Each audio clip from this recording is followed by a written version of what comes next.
do you find you shoot more when you're using digital than what you did when you were using film? Yeah, is that That's a something that? very, very, very good question. And the reason it's a good question is because it actually confirms something that I think has taken place. It's not a crime at all. There's no sort of set rules about photography. You develop your own approach, your own style, the things and why you're driven to photograph. But one thing digital has brought, I think, and the only word I'm going to use, is a degree of recklessness.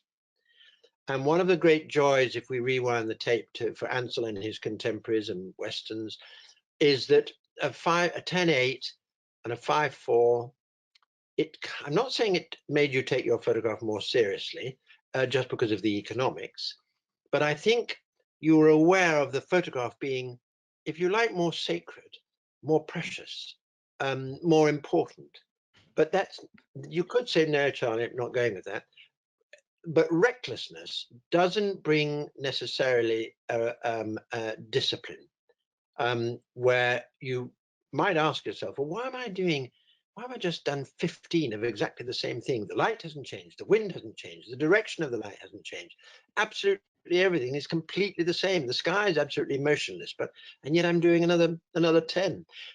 Way back when, I remember thinking, I've got a roll of 12 or whatever it is, or I have to be aware that I don't have 1,000 rolls of film in my pocket. And I think it's fair to say, I can't remember exactly, but I believe a gigabyte or a 32 gigabyte card, somebody will no doubt in our audience will be able to calculate this very quickly, is probably equivalent to maybe hundreds of thousands of small JPEGs.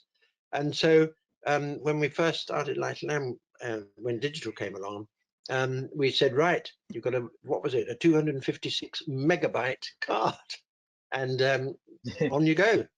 So that, in a way, I think was quite good. But I should just quickly say that the important thing about it is that I don't want for one moment to restrict people's experimentation. And that's where the word reckless is taken away, and replace it with experimentation. That's a healthy, creative, artistic process that's really, really important. So the two things side by side. So for experimentation, you're learning, you're new to photography, or maybe not so new.